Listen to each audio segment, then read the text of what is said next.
नमस्कार, यूएसएन विशेष में आप सभी का स्वागत है। मैं हूं आपका होस्ट एनवी शर्मा। 15 अगस्त 1947 को भारत आज़ाद हुआ, लेकिन इस आज़ादी का मतलब व्यापारियों के लिए कुछ और ही था, क्योंकि अभी भी यानी जब वो आज़ादी मिली तब से इनके वो ब्रिटिश के बनाए गए कानून कायदे, बाय लॉज, रूल्स, रेगुलेशंस का ही पालन करना पड़ता था। एक प्रकार से मानो वो गुलाम से हो गए थे तब भी। और आने वाले समय में धीरे धीरे ये लॉज जब बदले, उससे व्यापारी को कंफर्ट लगने लगा।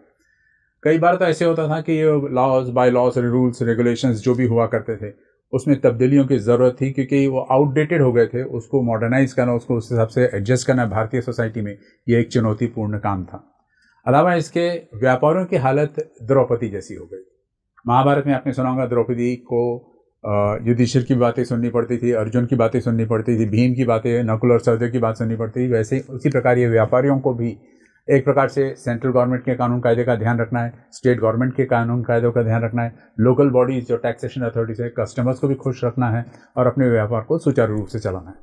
तो इनके पास न कोई एक बुलंद आवाज़ थी जो जाके अपनी बात या अपनी समस्याओं को सरकार तक पहुंचा सके। लेकिन 1990 में एक संगठन का गठन हुआ जिसका हम आज कैट कहते हैं, यानी confederation of all India traders. यही कैट के जो 2 मेंबर्स हैं आज हमारे बीच में, वर्किंग प्रेसिडेंट श्री राजकुमार गुप्ता जी और साथ साथ में किशोर धाराशिवकर जी, जो सराफा बाजार के व्यापारी एक्स प्रेसिडेंट थे ही, और इन दिनों ये कैट को लेकर भी सक्रिय हो गए। बहुत बहुत स्वागत है आप दोनों का। सर, अगर मैं आपसे शुरू करूँ, दोनों से कोई भी आंसर कर सकता है कि कैट को निर्माण करने की क्या ज़रूरत आन पड़ी?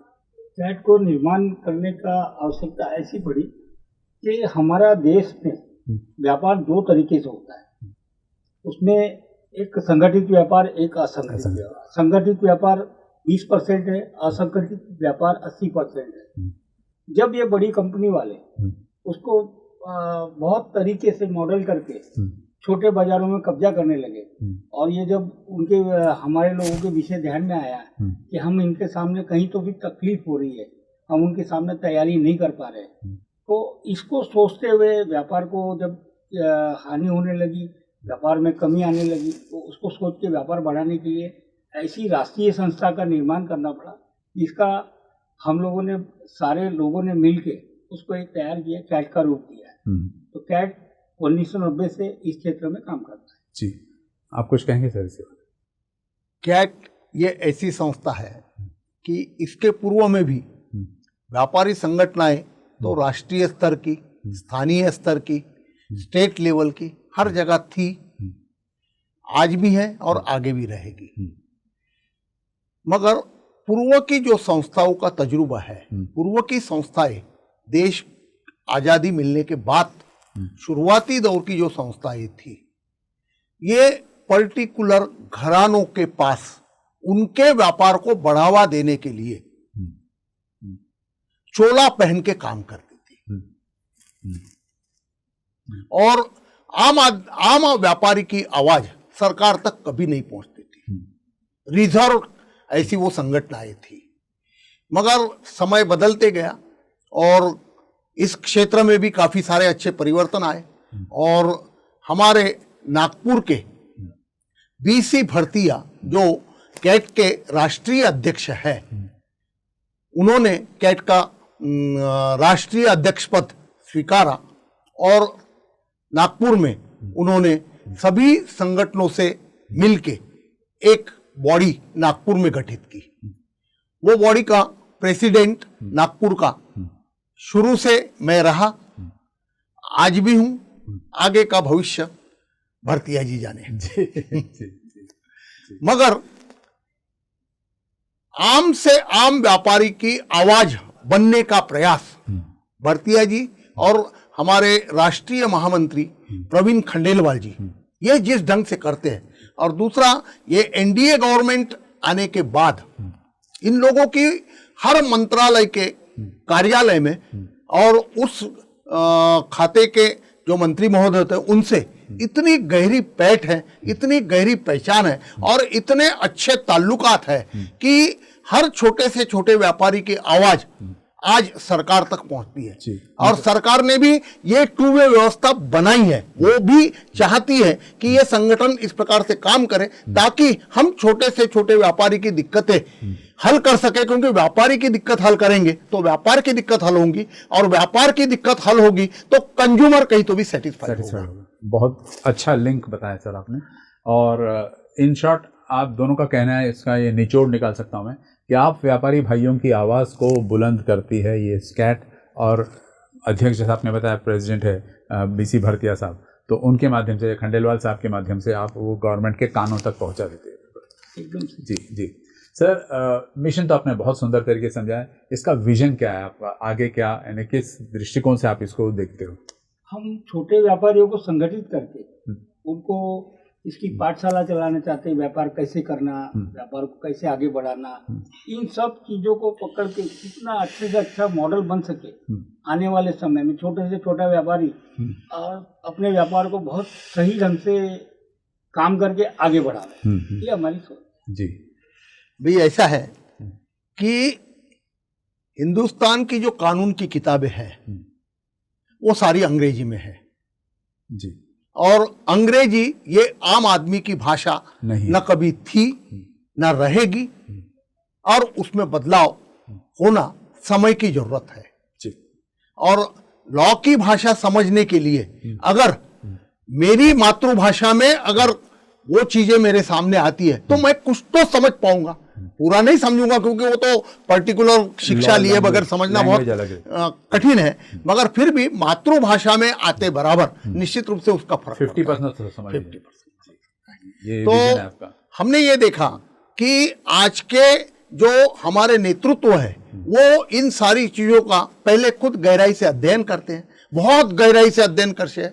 उनकी खुद की डीप स्क्रूटिनी कमिटी है जो नेशनल लेवल पे जो दिक्कतें व्यापार में दिखती है या आने वाली है, अगले 10 साल के बाद आने वाली है, वो उसका भी विजन रख के उसका स्टडी करती है, पूरा स्क्रूटिनी करती है, चर्चाएं होती है, और उसमें से एक कॉमन मिनिमम प्रोग्राम निकाल के किस प्रकार से सरकार से आने वाली दिक्कतों के बारे में चर्चा हो, ये सारी चीजें दिमाग में रख के ये लोग काम करते हैं। बहुत सुंदर, बहुत सुंदर, बहुत सुंदर।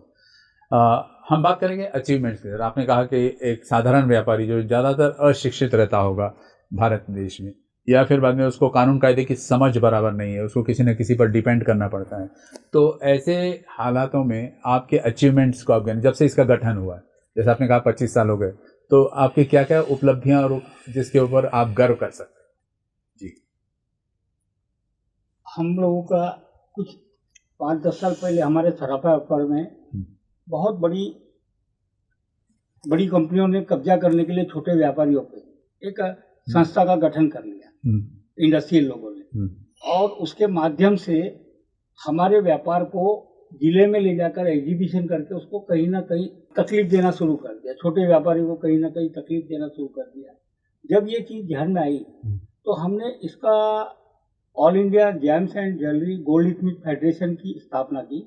उसके साथ साथ अब हमको इस साल जो सरकार के पास से हॉलमार्किंग में जो तकलीफें आ रही थी जी, आज वो हॉलमार्किंग की तकलीफ 95% हल हो गई है, एक 5% रह गई है, और व्यापारी और वो भी सितंबर तक टाइम है उसके लिए, तो शायद तब तक सितंबर तक टाइम है, और हमारी बातचीत चालू है, और 5% तकलीफें रह गई है, वो भी धीरे धीरे बातचीत करके के जरिए, और 100 यानी वो इजी हो जाएगी जी, ऐसा मान। सर वैट की बात करेंगे हम, जहाँ वैट को लेकर ये जो कैट है इसकी एक बहुत बड़ी एक कामयाबी है यहाँ पर, आगे चलकर जीएसटी में भी आपका रोल रहा यहाँ पर, इसके बारे में जरा दर्शकों को डिटेल बताइए। वैट के समय में व्यापार में, प्रत्यक्ष व्यापार में सरकारी कानूनों के कारण जो दिक्कतें आती थी उसका पूरा अध्ययन करके सरकार को वो सारी चीजें कि भाई इस कानून के इस प्रावधान के कारण व्यापार में ये रुकावटें आ रही और हम लोग सही ढंग से व्यापार नहीं कर पा रहे, तो ये आवाज मुखरता से उन तक पहुंचाई गई और उनके भी ध्यान में वो चीज आई और वैट निकल गया, और बाद में जीएसटी आया, one tax one nation. GST में बहुत जटिल कानून था, शुरुआत में जब लागू किया तब सब व्यापार में, हर व्यापार में घबराहट थी कि भाई ये नया कानून है, क्या होगा क्या नहीं होगा, और उसके जो प्रावधान जो बीच बीच में आते रहते थे अखबारों के माध्यम से या अन्य माध्यमों से, तो कहीं ना कहीं व्यापारी को डर लगता था, कंफ्यूजन था। मगर कैट सरी की संस्था ने ये सारी चीजों को समझते हुए एक पूल का काम, एक मध्यस्थता का काम सरकार और छोटे व्यापारी, खुदरा व्यापारी एक पुल बन गए। हाँ, एक पुल बन के काम किया। और जो भी क्यूरीज उनके व्यापार में उनको महसूस होती थी, उसका अध्ययन करके और उसका अप टू डेट ड्राफ्टिंग करके कानूनी जामा पहना के जीएसटी के जो उनकी काउंसिल थी उनके तक पहुंचाने का काम किया और उनसे वो परिवर्तन कराने के लिए उनको व्यापारियों की ताकत से मजबूर किया और उन्होंने किया। बहुत सारे परिवर्तन आपने देखा, 960 परिवर्तन जीएसटी में कानून लागू होने के बाद हुए हैं। इसका मतलब कैट कितना बड़ा रोल अदा कर रहा है। और व्यापारी एक म्हणजे कैट ये संस्था माता या पिता की भूमिका में जाके अपने बच्चों को तकलीफ ना हो इसके लिए हमेशा प्रयासरत रहती है। कुल कितने बच्चे हैं सर, मतलब व्यापारी कितने होंगे? 7 करोड़ खुदरा व्यापारी पूरे हिंदुस्तान में है जी। उनकी आवाज आप बने, उनकी आवाज कैट बनी। सर इंट्रोडक्शन में आप जैसे बता रहे थे आप दोनों कि जब तक मार्केट को हम एक्सेप्ट नहीं करते तब तक हम लोग टिक नहीं पाएंगे। जब हम अपने आप को परिवर्तित कर लेते हैं उस हिसाब से हम लोग आगे बढ़ेंगे, वरना हम पीछे रह जाएंगे। तो ये जो एफडीआई जो रिटेल मार्केट में आ गया, इससे क्या फायदा होगा इंडियन व्यापारियों का या नुकसान होगा? भाई जहां तक बने एफडीआई जिस ट्रेड में बहुत बड़े लेवल पे यूनिफॉर्म स्ट्रक्चर खड़ा करने के लिए अगर एफडीआई आता है तो उसका स्वागत निश्चित रूप से करना चाहिए। इसका कारण यह है कि उतनी लागत लगाना ये हमारे यहां के व्यापारियों की ताकत नहीं। उस हिसाब से एफडीआई का रिटेल में जिस व्यापार में हम नहीं लगा सकते उस व्यापार में अगर विदेशी पूंजी का निवेश होता है तो वो स्वागत योग्य कदम है। मगर अगर यहां का छोटा छोटा खुदरा व्यापार अगर डिस्टर्ब होता होगा तो उसका शुरुआत में भी निषेध किया है, आज भी निषेध करते हैं और हमेशा उसका विरोध ही रहेगा। इसका कारण यह है कि हिंदुस्तान में आम से आम आदमी की रोजी रोटी यह स्वयं रोजगारित है। सरकार उसका परिवार नहीं चलाती। उसका परिवार चलाने के लिए उसको खुद का अपना व्यापार ढूंढना पड़ता है, उसमें मेहनत मशक्कत करनी पड़ती है, विजन रखना पड़ता है और उसकी जो कैपेसिटी होगी वो कैपेसिटी में वो व्यापार को वो करता है जी। तो वो अगर उससे छीन लिया गया तो वो चलेगा कैसे? और हिंदुस्तान में 130 करोड़ जनता का ये देश है जी। तो इतने सारे लोगों को रोजगार मुहैया का सरकार करा ही नहीं सकती, कोई भी नहीं करा सकता। सरकार क्या करेगी? कोई भी नहीं करा सकता। तो जो इतने बड़े पैमाने पे रोजगार देने वाले जो व्यापार है वो व्यापार खुदरा क्षेत्र में किस प्रकार से और फले फूले, इस प्रकार की पॉलिसियां सरकार ने बनानी चाहिए जी। मतलब आप लोगों का ये कहना है कि एक कॉर्पोरेशन हो और इंडियन इकोनॉमी को भी ध्यान में रखते हुए तब आप उसका स्वागत करोगे, वरना इसको आप दुत्कारोगे। बिल्कुल जी। डायरेक्ट टैक्स कोड का इसके ऊपर क्या फर्क पड़ता है सर? नहीं, डायरेक्ट टैक्स कोड मेन म्हणजे ये यूपीए गवर्नमेंट के समय वो डायरेक्ट टैक्स कोड लाने वाले थे मगर वो चुन के आए ही नहीं और एनडीए की सरकार बैठी तो उन्होंने डायरेक्ट टैक्स कोड को अभी तक लागू किया ही नहीं है। नहीं, मेरा कहना है कि फ्यूचर में अगर ये लागू होता है, फ्यूचर में लागू होता है तो वो लागू होने के बाद या लागू होने के पहले किस प्रकार का स्ट्रक्चर सामने आता है, किस प्रकार की दिक्कतें नजर आती है, वो देख के उसके ऊपर भाष्य किया जा सकता है। अध्ययन करना होगा आप लोग। हाँ, अध्ययन करना, नई पॉलिसी आएंगी तो उसमें बैठ के समझना पड़ेगा, विचार करना पड़ेगा कि आने वाली जो पॉलिसी है उसके अंदर क्या क्या तकलीफें आ रही है और सरकार के साथ मिलकर तो काम करना ही है, शासन के आदेश का पालन करना है। तो उसको कहीं ना कहीं हमको समझना पड़ेगा और भी खामियां कैट के माध्यम से सरकार तक पहुंचाना पड़ेगा। ये हमारा उद्देश्य है जी। लेकिन जी हाँ बोलिए। टैक्स तो कोई भी हो, व्यापारी कोई अपनी जेब से तो देता नहीं, कंज्यूमर से वसूलता है और सरकार तक पहुंचाता है। इसलिए व्यापारी को कोई बहुत बड़ी दिक्कत उससे होगी ऐसा कुछ भी नहीं है। मगर जिस प्रकार के वो उलझाने वाले कानून लाके व्यापारियों को उलझाते, व्यापार से उसकी नजर हट जाती और कमाई अगर वो उसको नहीं हो और उसका ध्यान भलती ही जगह अगर डाइवर्ट हो जाए तो वो अपना व्यापार में ध्यान नहीं बटा पाएगा। इसलिए कोई भी कानून बनाते वक्त सरकार ने हमेशा कि देश में 7 करोड़ खुदरा व्यापारी काम करते हैं। 7 करोड़ खुदरा व्यापारी मतलब 7 करोड़ परिवार हुए। वो परिवारों के साथ में को पालते हैं। हाँ, वो परिवारों के साथ में 35 करोड़। हाँ, एक आदमी के 5 उसके पास 1-2 कर्मचारी भी रहते हैं, 3-4 उसका परिवार भी रहता है, तो सारे लोगों को ही चलाता है। तो 3-4 परिवार के उसमें बहुत बड़ी जनसंख्या ये 7 करोड़ खुदरा व्यापारियों से जुड़ी है जिनका पेट इसके भरोसे ही चलता है। तो वो सुजलाम सुफलाम हो, सुखी रहे, क्योंकि सरकार का काम ही है कि अपनी जनता को ज्यादा से ज्यादा कैसा सुखी हम रखे, इस प्रकार की पॉलिसियां बनावे। तो ऐसी पॉलिसियां आती है तो उसका हमेशा स्वागत ही है। जी सर, फिर भी 2020 की बात कर रहे हैं हम, 2021 की बात कर रहे हैं, काफ़ी सारे मुश्किलातों से आप बाहर आ गए हो। मसलन इंस्पेक्टर राज नहीं रहा, लाइसेंस राज नहीं रहा, तो ऐसे आगे चलकर ये जो किस्म की जो अड़चने आती है, हर्डल्स आते हैं, इसके बारे में आपके पास कोई ठोस प्लान है? ठोस प्लान तो जब तक के कोई चीज सामने नहीं आती तब तक के उसके ऊपर अपनी तरफ से कोई ठोस प्लान देना ये बहुत दिक्कत का काम होता है। इसका कारण ये है कि कोई भी सरकार ये एक्सेप्ट नहीं करती। प्लान वो लाती, इंप्लीमेंट वो करती, और इंप्लीमेंट कराने के बाद उसकी जो दिक्कतें जिस जिस व्यापार से संबंधित है उस व्यापार में आती, उसका अध्ययन करके फिर संस्था काम कर सकती है। हम फॉरेन डायरेक्ट इन्वेस्टमेंट की बात कर रहे थे 2 मिनट पहले जी। ये तो फॉरेन की बात हो गई, वहाँ अड़चने तकलीफ होंगी क्योंकि ग्लोबल मार्केट है आजकल।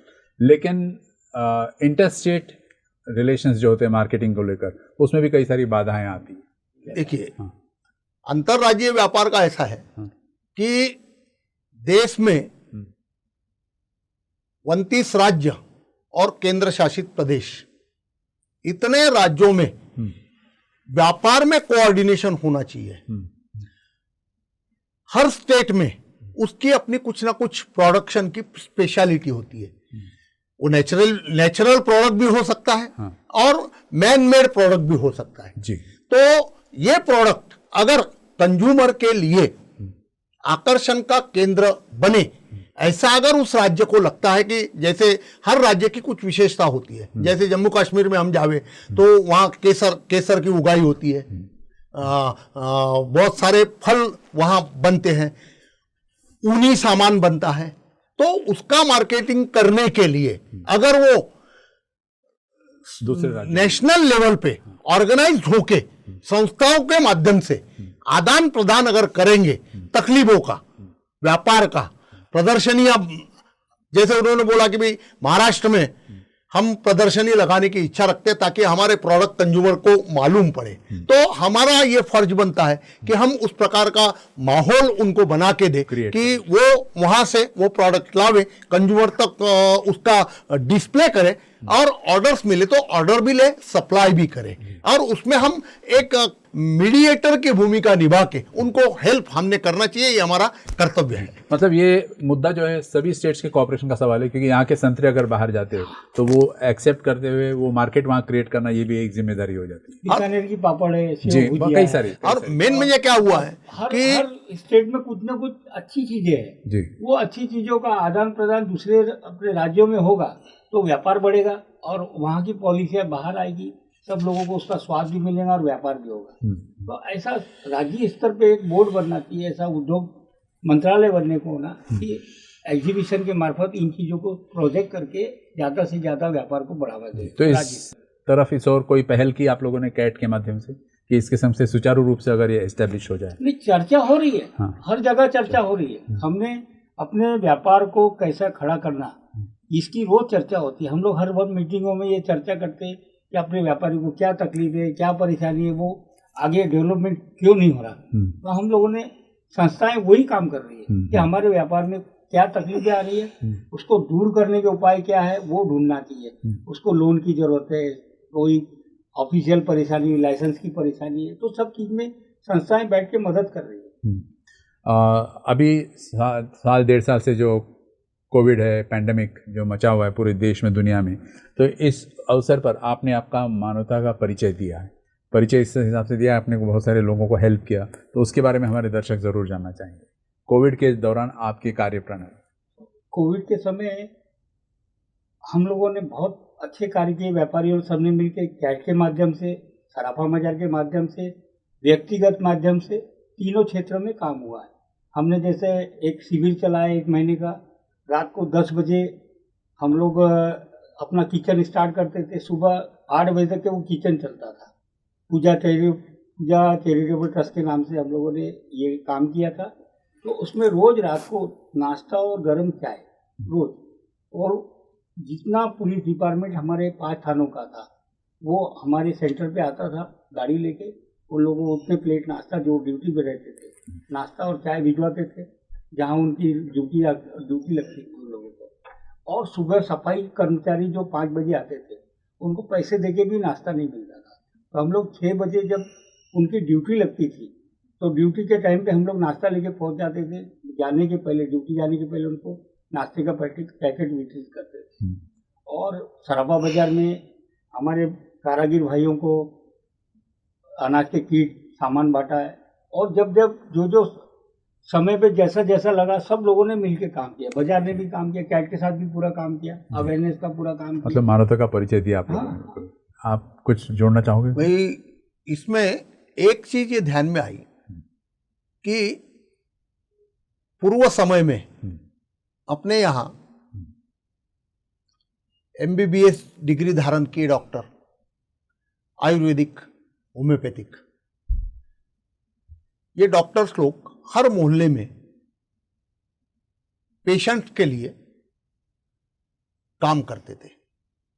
मगर पिछले 15-20 सालों में ये सारी व्यवस्था खत्म हो गई। कोई MBBS डॉक्टर डायरेक्ट MBBS होते बराबर प्रैक्टिस करने की इच्छा रखता नहीं। उसको पहले स्पेशलाइजेशन कोई ना कोई चीज में करना है और बड़े मल्टी स्पेशलिटी हॉस्पिटल्स डालने हैं और बड़े लेवल पे सबको जाना है। बुरी चीज नहीं है, अच्छी चीज है, उसका भी स्वागत करेंगे। मगर प्रश्न ये उठता है कि भगवान ने ये जो शरीर की काया बनाई है, ये वैसे तो अंत तक एक शरीर की रह नहीं सकती, क्योंकि इसमें क्षय, उत्पत्ति, स्थिति, लय। तो लय में जाने की उम्र जब भी आती है तो धीरे धीरे शरीर कहीं ना कहीं अंदरूनी खोखला होते चले जाता है। निसर्ग की वो प्रक्रिया है। मगर उसको ठीक ठाक रखने के लिए वैसे तो देखा जाए तो उसने खुद ही ऐसी व्यवस्था शरीर के ही अंदर की है कि कोई फॉरेन बॉडी अगर आपके शरीर में अटैक करती है तो उसको प्रोटेक्ट करने के लिए तुम्हारी अंदर की जो यंत्रणा है वो खुद पूरी काम करती है। इसमें सिर्फ डॉक्टर का रोल इतना होता है कि जो भी अटैक हुआ है उसका स्टडी करे और उसको उस चीज की जो भी दवाई की जरूरत है उतनी दवाई उसको दे। मगर ये व्यवस्था अपने यहाँ पिछले 15-20 सालों से खत्म हो गई।